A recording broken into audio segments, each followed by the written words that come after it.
Bashorun Gaa, the wicked prime minister of the Old Oyo Empire, Gaa was a descendant of Basorun Yau Yamba, the legendary Basorun Yau Yamba.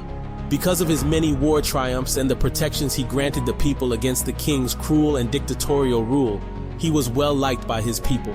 The rise of Gaa. During the 18th century, when Alafin Labisi took over the throne from the previous late Alafin Onisile, he nominated Gaa as his Bashorun, the head of Oyomesi, 7 hereditary kingmakers. Bashorun Gaa was a renowned aristocrat and military leader in the former Oyo Empire. The Oyo Empire was at its zenith of greatness, peace, prosperity, and wealth from 1650 to 1750. The empire had grown to its full extent, encompassing the Niger River in the north, parts of the Tapa and Bariba kingdoms in the east of the lower Niger, the seacoast in the south, and Popos and Dahomey in the west. Under Alafin Labisi's rule, the Oyo Empire received tribute from all of these countries, including the Gas and Ashanti. Thousands of provincial officials, known as Ajales, were established to oversee all of the subjugated territories and report to the Alafin, who prided himself on their grandeur and power. Women, men, and children of all ages chanted his praises. The empire's breakdown and final collapse thereafter accelerated due to internal power struggles. Bashorun Gaa was notable because he succeeded in enthroning 4 kings, deposing all 4, and was murdered by the 5th.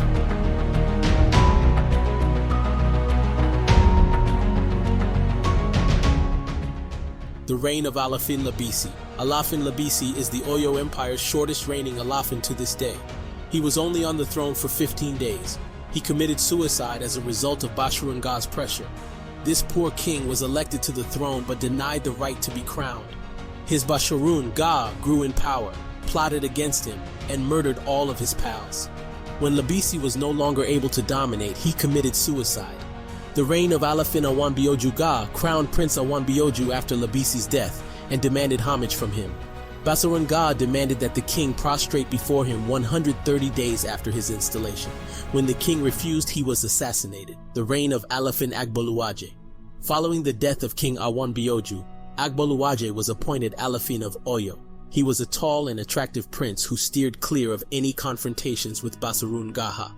Bibi was chosen by King Agboluwaje to remember the Oyo Empire's serenity and harmony. Elowi Odo, a Popo king and personal friend of Alafin of Oyo, came to visit because of the Bebe celebration. His realm was centered on the seaside, giving him access to high-end European manufactured apparel and goods, which he enjoyed with Alafin.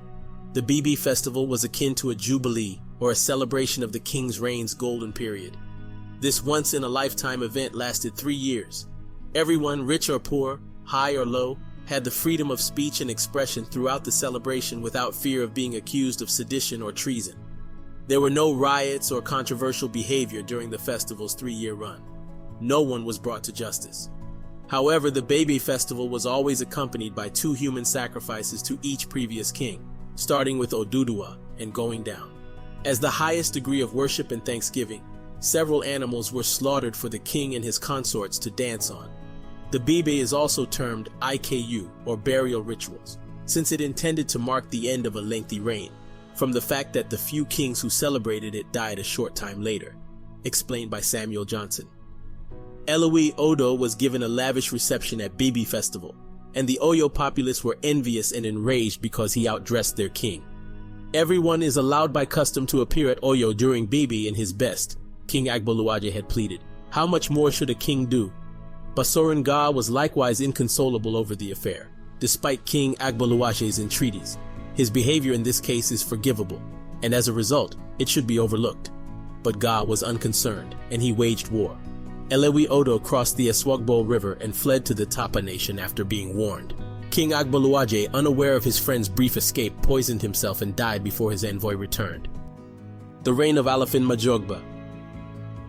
After Agboluwaje's death, Majogbe ascended to the throne. He was determined to rid himself of the terror unleashed by Gaa, who was powerful and influential. He bolstered his defenses with charms. However, Gaa's control over the empire's operations was unrivaled since he appointed his sons, friends, family members, and cronies to run all important large towns, and all tributes from those countries and environs were paid directly to them instead of the king. All of Gaa's appointments were brutal and tyrannical toward the people, leading to defection and the loss of public support that he had previously enjoyed. Gaa and his progeny took over all governance, leaving the monarch in perpetual anxiety, knowing that his fate was in the hands of Bashorun. He succeeded in poisoning Gaa after repeated nocturnal attempts on his life, and Gaa became handicapped in both legs, but the public was unaware of this. Majogbe died when one of his sons was embroiled in a scuffle in one of Gaa's towns. Bashorun Gaa was so furious that he decided the king would have to pay the price for his son's transgression with his life. The reign of Alafin Abiodun. Through the assistance of Gaa, Abiodun was placed as the new Alafin of the Oyo Empire after Majogbe's death. He was a tall, skinny man with a dark complexion. He was a modest and attractive man. Every morning he would go to Basorun Gaa to offer tribute, for which he would be rewarded with gifts. According to the Reverend Samuel Johnson, even the Bashorun himself was becoming bored of this abject subjection and sought but a reasonable pretext for which he may kill him simply for a change. King Abiodun continued this for many years. "Who taught this king to be so wise?" this man of blood was often heard saying. "These daily presents are getting to be too heavy a charge on my exchequer now." When Alafin Abiodun's only daughter was murdered, Agbarin, he became desperate to kill Bashorun Gaa.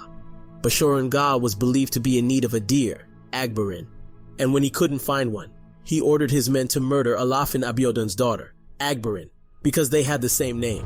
Alafin Abiodun, enraged and devastated, secretly convened with the Onikoyi and the then Areona Kakanfo, Oyabi from Ajasaland, to plan how to send Gaa to his grave. Bashorun Gaa had fostered terror in the people of Oyo Ile, but Alafin Abiodun and his co-plotters were able to extinguish it. They also incite the people's wrath against Gaha, whose popularity and power had begun to diminish due to his paralysis at that period of time. The fall of Gaa. For the very first time in Oyo history, the imperial army's Areona Kakanfo marched with his forces to the Oyo Empire's capital to put an end to Gaa's tyranny. Attacks were launched against all Gaa children in those kingdoms in 1774. Only a few of them were able to flee to satellite countries. Oho Agunbanbaru bolted for the Bariba homeland. They persuaded Olubi, Gaha's brother, to turn against him by promising to bestow him with the Basorun title. The invaders, headed by Kakanfo Oyabi with King Abiodun by his side, arrived in Oyo Ile with soldiers and were met with a fierce fight by Bashorun Gaa and his army. After several casualties on both sides, the invaders finally won and seized Gaa, who was terribly humiliated, and all of his pleas for his life to be spared were ignored. He was chained to a stake in Akasan Market, and Alafin Abiodun commanded that each villager cut a pound of flesh from his body and throw it into a massive fire in front of him. He was forced to smell his own flesh. His nose was not allowed to be sliced, and flesh from his left chest was also forbidden, to prevent him from dying quickly. He died slowly as he begged for mercy, but his cries went unheard by the enraged citizens. To prevent reincarnation, his remains were later burned in a fire. This marked the beginning of the Oyo Empire's loss of military prowess and grandeur. The disintegration of the Oyo Macy after Gaa's murder, which was supposed to function as a check on the Alafin but instead became his puppet, leaving him with total authority to run the empire, reduced the empire's military and political strength. Second, after Gaa's death, the old Oyo Empire experienced political upheaval, prompting certain kingdoms under her rule, such as Dahomey, to declare independence.